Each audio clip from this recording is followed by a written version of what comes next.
pessoal, boa tarde, né? Mais uma vez estamos aqui e a gente compartilhar mais um pouquinho do nosso conhecimento e a gente vai falar em duas partes sobre microcefalia, né? A gente vai abranger algumas situações, né, nas duas partes, voltado mais para o planejamento familiar, né, que hoje em dia a gente vê que falta muito planejamento familiar no dia a dia das famílias e a Zika tem a ver também. Então, só para a gente estar relembrando, né, um pouquinho da microcefalia, é caracterizada por um perímetro cefálico inferior ao esperado para a idade e sexo e dependendo de sua etiologia. Pode ser associada a malformações estruturais do cérebro ou ser secundária a causas diversas. Então, a ocorrência da microcefalia, por si só, não significa como ocorrência que ocorram alterações motoras ou mentais. Crianças com perímetro cefálico abaixo da média podem ser cognitivamente normais, sobretudo se a microcefalia for de origem familiar. Contudo, a maioria dos casos de microcefalia é acompanhada de alterações motoras e cognitivas, que variam de acordo com o grau de acometimento cerebral da criança. Então, em geral, as crianças apresentam atraso no desenvolvimento neuropsicomotor com cometimento motor e cognitivo relevante. E, em alguns casos, as funções sensitivas, no caso, a audição e a visão, também são comprometidas. Então, o comprometimento cognitivo, ele ocorre em cerca de 90% dos casos. Então, a partir do momento que a gente vê uma criança com microcefalia, a gente vai ver que ela vai ter uma grandes sequelas, né, e principalmente acometida no cognitivo. Então, a microcefalia ela pode ser classificada conforme o tempo do seu início. Então, ela pode ser uma microcefalia congênita, né, que está presente ao nascimento, e às vezes chamada de microcefalia primária. Porém, como este termo se refere a um fenótipo particular da microcefalia, deve-se usar preferencialmente a microcefalia congênita. Né? E aí a gente vai ter a segunda, que é a microcefalia pós-natal. Refere-se à falha do crescimento normal do perímetro cefálico após o nascimento, ou seja, o cérebro é normal ao nascimento, por isso é também chamado de microcefalia secundária. Então, aqui a gente vai falar um pouquinho das características gerais das anomalias identificadas. Então, as anomalias identificadas no nascimento compõem um grupo diversificado de distúrbios de origem pré-natal que podem ser causados por defeitos de um único gene. Então, transtornos cromossômicos, heranças multifatorial, teratogênios ambientais e deficiências de micronutrientes, afetando a forma, a estrutura ou a função de órgãos celulares ou componentes celulares. Então, podem surgir em qualquer fase do desenvolvimento fetal, independentemente de terem sido ou não detectados durante a gestação, doenças maternas como diabetes mellitus, condições como deficiências de iodo e ácido fólico e exposição a medicamentos e drogas recreativas, incluindo o álcool e o tabaco, além de certas substâncias químicas, traumas e altas doses de radiação também podem causar defeitos congênitos.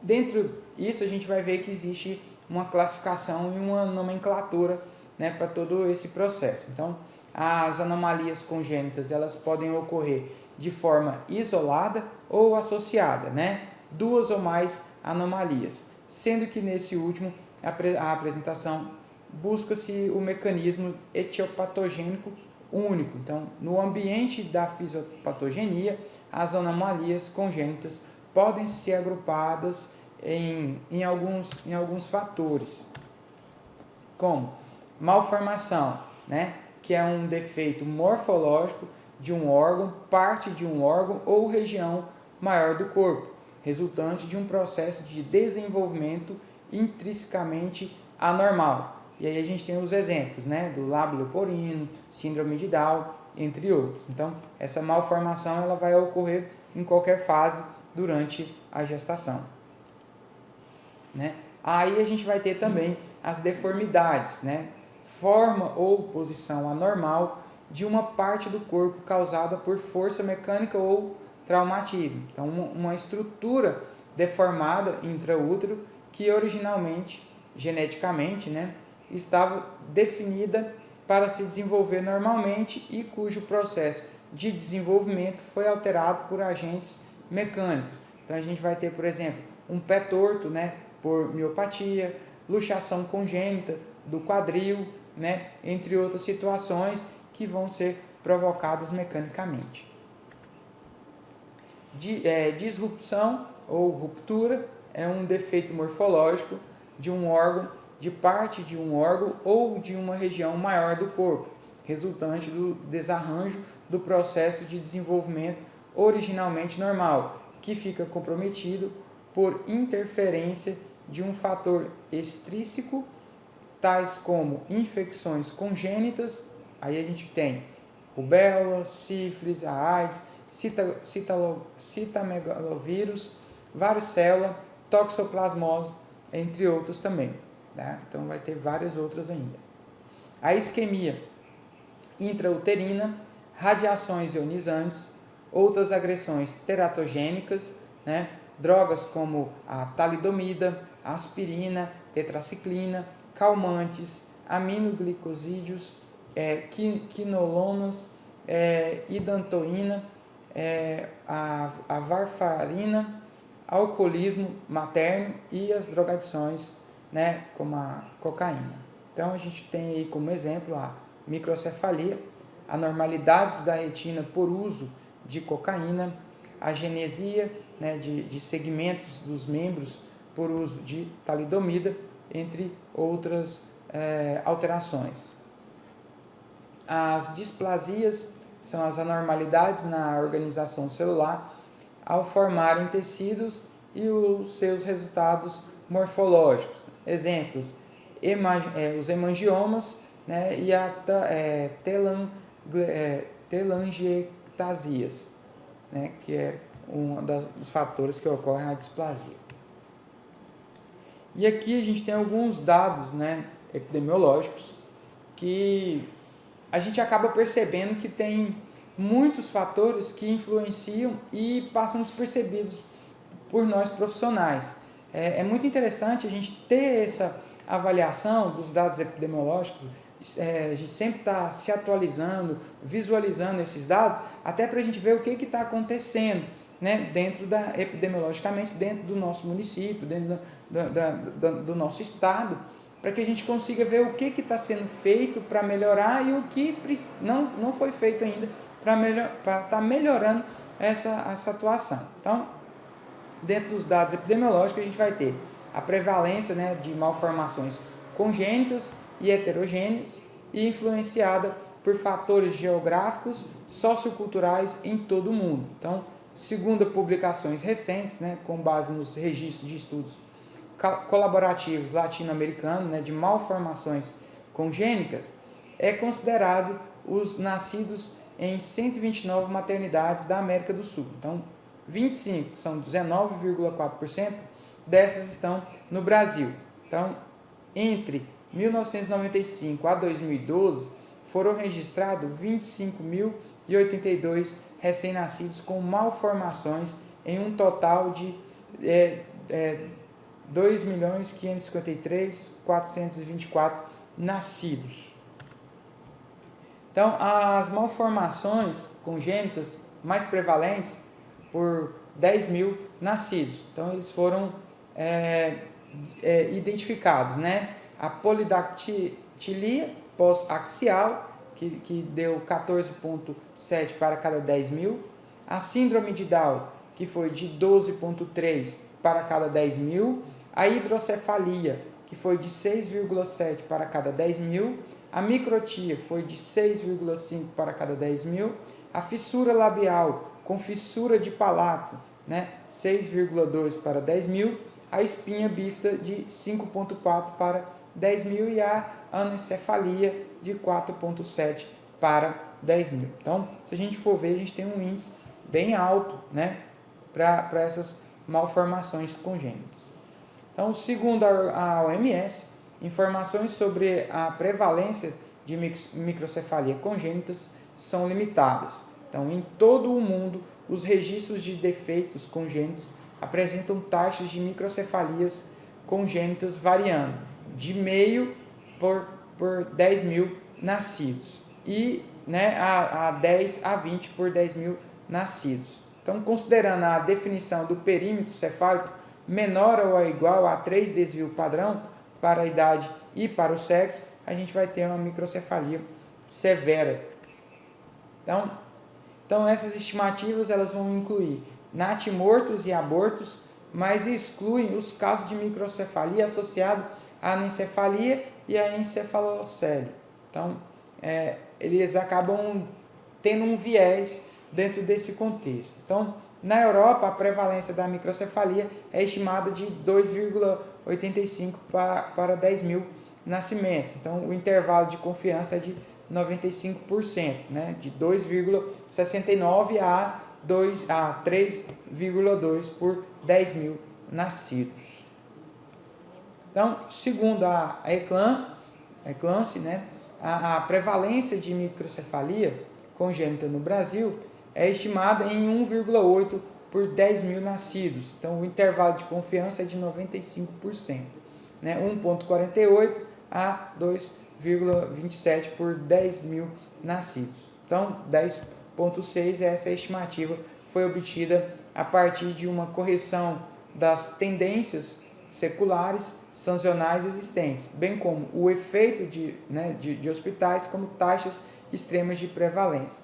No entanto, sugere-se que essa taxa de 1,9 por 10 mil nascidos pode estar subestimada para o Nordeste, onde a prevalência de microcefalia sempre foi maior que de hospitais do resto do Brasil. E a gente sabe também que tem as subnotificações, né? Aquelas crianças que nascem em casa, nascem nas fazendas e acabam não se sabendo realmente se ela teve uma patologia ou não.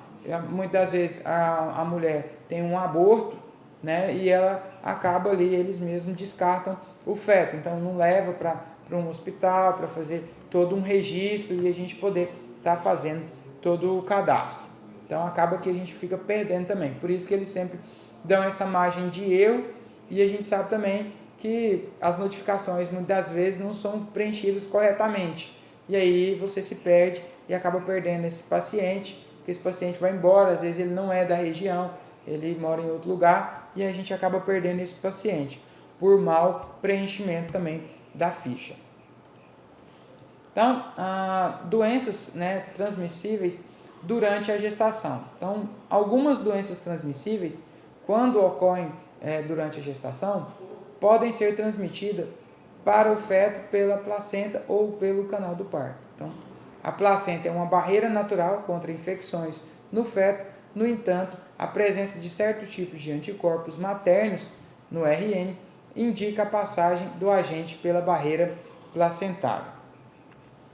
Então, alguns desses agentes, apesar de não terem ocasionado doenças na mãe, podem se manifestar no feto nos quadros leves, graves e até fatais, levando ao óbito fetal. Então, até 2015, os patógenos mais frequentes relacionados às infecções intrauterinas eram a bactéria Treponema pálido, que causa a sífilis, né? Os protozoários toxoplasma de Gold, né? Que causa a toxoplasmose, e o vírus da rubéola, citomegalovírus, né? O vírus da herpes simples, né? Compondo o acrônimo, né? STORT. Então, a gente até 2015 não tinha a introdução, né, da Zika, e até então só sabiam que essas patologias que são mais atuantes ainda nos dias atuais. A gente vê em vários relatos que a gente tem ainda uma dificuldade muito grande com essas patologias. Além delas, acabou surgindo também a Zika. Então, a partir da epidemia do vírus da Zika, né, que afetou gravemente o Nordeste do Brasil no primeiro semestre de 2015, médicos da região eles observaram a forte associação de malformações congênitas e condições neurológicas com a infecção pelo vírus Zika durante a gestação, levantando a necessidade do monitoramento integrado das malformações congênitas decorrentes de infecções durante a gestação e ampliando o acrônimo, né, de STORT com a adição do vírus Zika. Então ficou STORT mais Zika. Então acaba que a gente vai ter um complemento. Então há vários fatores, né, que podem estar envolvidos na determinação se o feto será afetado por uma infecção materna, sendo que a gravidade da infecção da mãe provavelmente influencia a gravidade da infecção no feto ou no recém-nascido, ou seja, quanto mais grave for a infecção na mãe, mais grave será a infecção no feto. Então, o tipo, né, de infecção é um fator muito importante, né, porque em certas infecções virais parecem causar uma doença mais grave no feto do que na mãe, né, como tem sido observado com o vírus Zika. Outras infecções que podem ser graves na mãe causam apenas manifestações clínicas menores no feto ou no recém-nascido. Então, o tempo de gestação no momento da infecção também é um fator importante, pois parece que o feto seria mais gravemente afetado pela infecção por alguns vírus no início da gestação, enquanto que a infecção por outros agentes poderia causar danos independentemente de quadro. A mãe se infectou. Então, apesar de o período embrionário ser considerado o de maior risco para múltiplas complicações decorrentes de processo infeccioso, sabe-se que o sistema nervoso central permanece suscetível às complicações durante toda a gestação, além de afetar outros órgãos e sistema. Então, aqui a gente tem uma tabelinha com os principais achados em crianças com infecções, né, congênitas. Então, aqui a gente consegue estar visualizando, né, os principais achados, né, e as possíveis infecções, né, congênitas, né? Então, a gente vai ver aqui nos achados, né? Então, a gente vai ter atraso no crescimento uterino, anemia com hipodropsia fetal, lesões nos ossos, contraturas congênitas, né, morfologia do crânio, calcificações cerebrais. Então, dentre alguns desses, a gente ainda vai ver nas possíveis causas, né, de infecção. Como a gente já falou, né, no atraso de crescimento uterino, a gente pode ter rubéola, citomegalovírus, né, toxoplasmose, né, na anemia com hidropsia fetal, parvovírus, né, a B19, a sífilis, né, o citomegalovírus e toxoplasmose. E aí a gente vai vendo que em cada situação, né, que a gente vai ter de achados clínicos que a gente vai ter algum dessas patologias, né, ou até mesmo vários, como a calcificação cerebral. Então, quando a gente olha para a calcificação cerebral, a gente vai ter N fatores, né, possíveis de infecção. Então, acaba que isso dentro de um diagnóstico fica um pouco complicado, mas a gente tem que estar atento dentro dessas questões.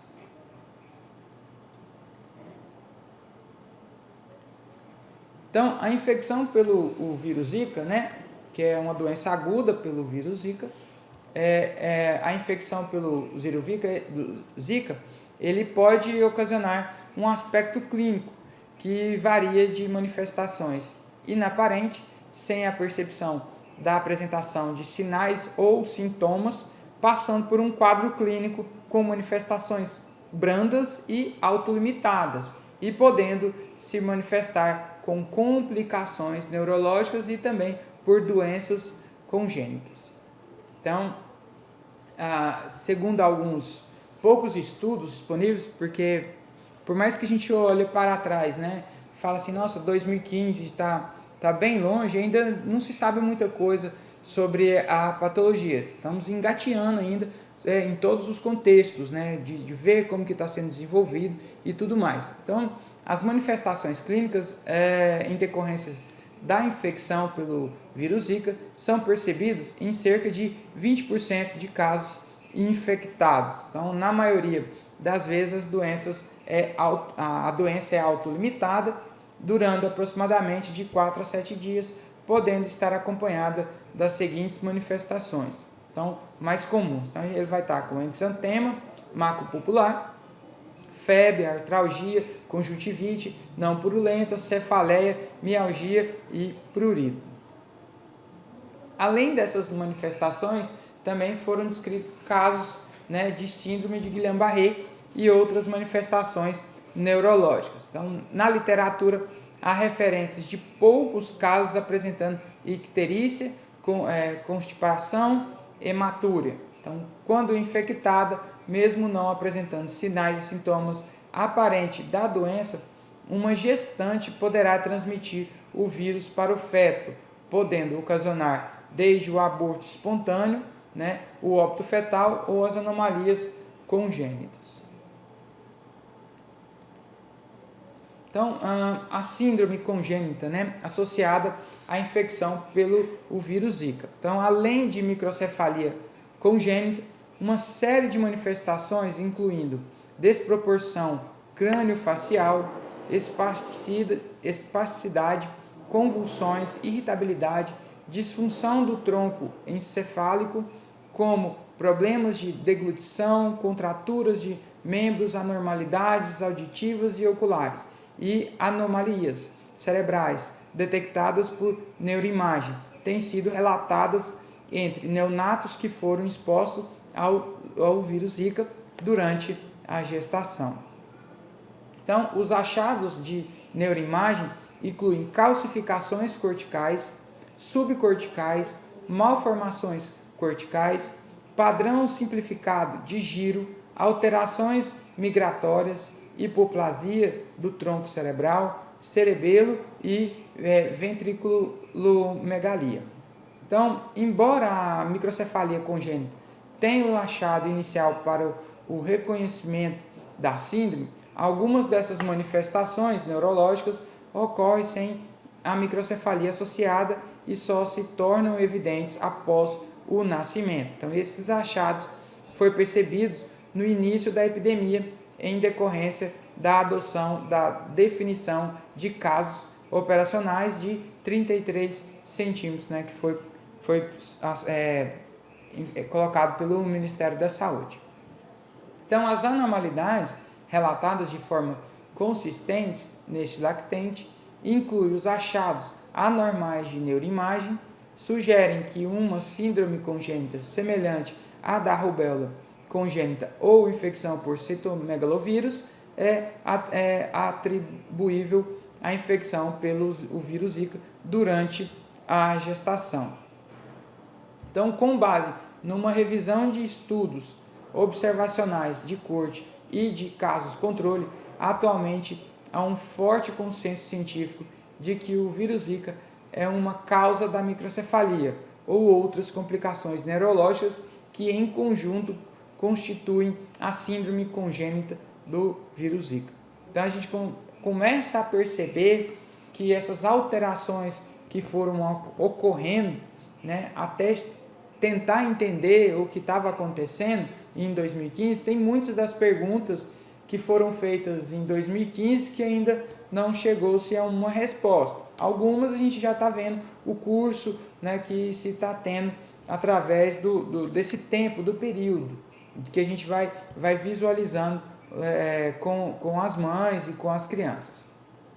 Então aqui, né, eu trouxe para vocês algumas alterações que a gente consegue visualizar, né, as crianças que têm microcefalia. Então a gente consegue visualizar vários fatores, né, que a gente vai discutir agora. Então, na figura 1, depois a gente volta para vocês ir vendo. Então, características do crânio da criança com síndrome congênita associada à infecção pelo vírus Zika. né? Foi segundo a publicação da revista científica, né? A JAMA.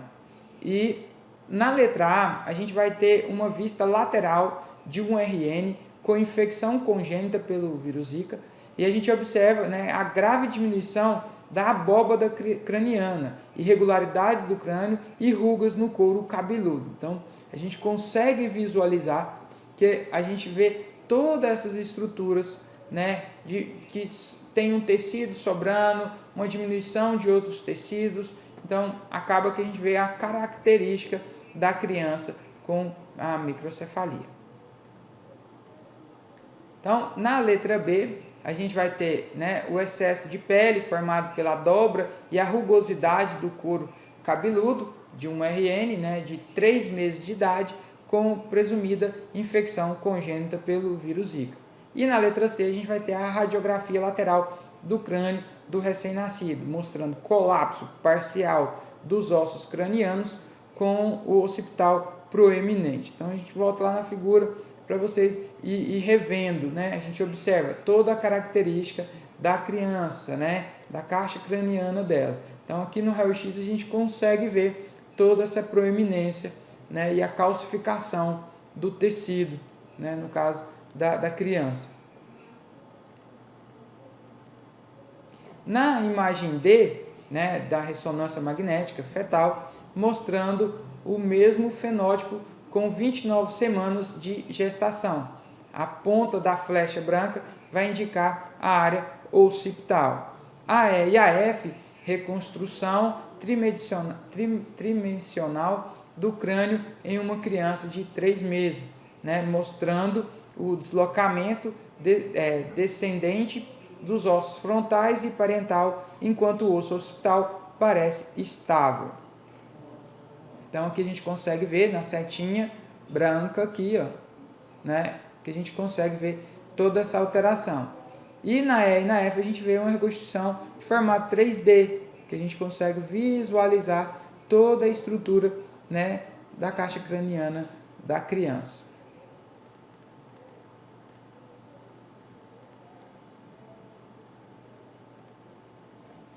Então, a gente vai ter uma figurinha também, que é a figura 2, que a gente vai ter uma tomografia computadorizada de um RN e a ressonância magnética de outra criança com a exposição pré-natal ao vírus Zika. Mostram a calcificação pontual, dispersas, né? E a gente observa a ponta da flecha branca na imagem com a letra A, B, C, D e E, né? Os testes muito baixos e pequenos da abóbada craniana na imagem D.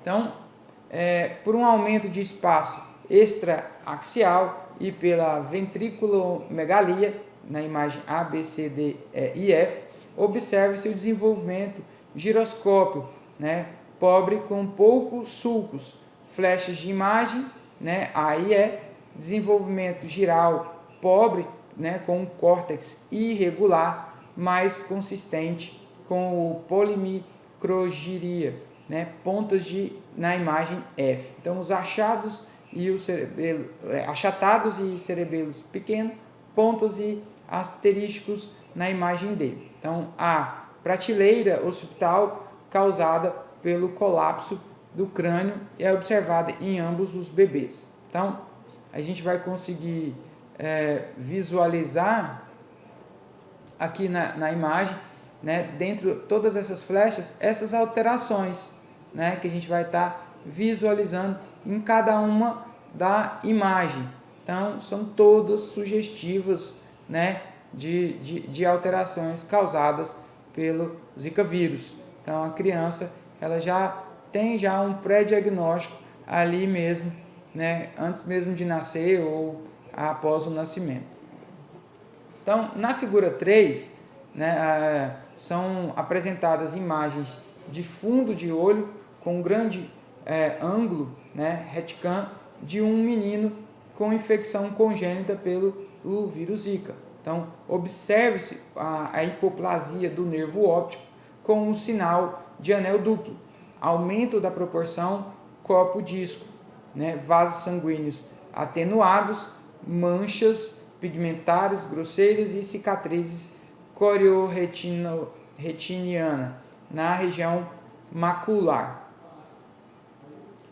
Então, aqui a gente consegue visualizar, né, toda a estrutura, a alteração, tanto de um lado quanto de um outro. Então, a gente consegue visualizar tanto no olho direito quanto no olho esquerdo.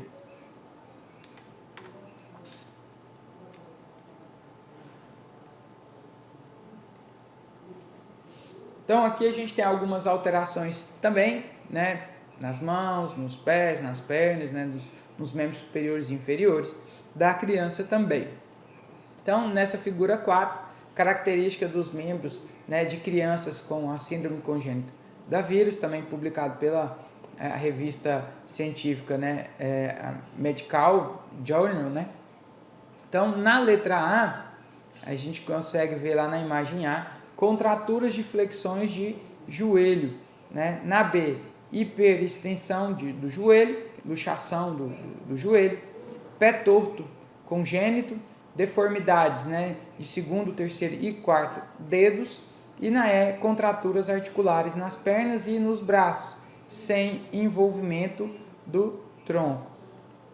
Então aqui a gente consegue visualizar todas essas alterações nas crianças, né, que a gente consegue ver que pela causa, né, do Zika vírus, a gente consegue ver essas malformações nas crianças.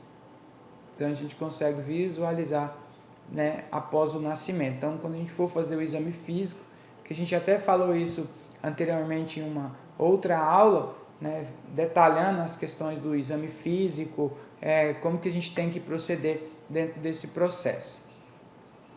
Então, a observação de que outras alterações não necessariamente associadas à microcefalia, bem como que algumas alterações somente eram evidentes de forma tardia após o nascimento por meio de relatos dos servidores de saúde e profissionais e especialistas envolvidos no cuidado das crianças. Então, foi um dos importantes motivos para que o Ministério da Saúde elaborasse novas orientações para a investigação dos casos e para entender o comportamento dessa doença. Então, muitas das vezes, foi o que aconteceu lá em 2015, muitas das mães não tinham um acompanhamento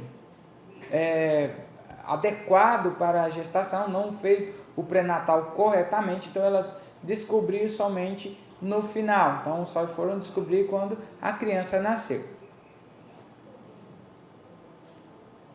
Bom, como eu falei para vocês, essa é a primeira parte do que a gente tinha para falar, e eu falei para vocês da questão do planejamento familiar. Então, eu fiz essa primeira parte para a gente ver a questão do planejamento, de como que ocorre, para depois a gente falar um pouco sobre o planejamento familiar. Então, na próxima aula, a gente vai falar mais do planejamento da mulher, né, do planejamento familiar, das questões da mulher, que ela não é bem acompanhada durante todo o processo, por mais que faça o pré-natal, quando ela descobre, ela acaba mudando a cabeça. Então, na próxima aula, a gente vai estar falando sobre isso. Muito obrigado pela atenção e até a próxima.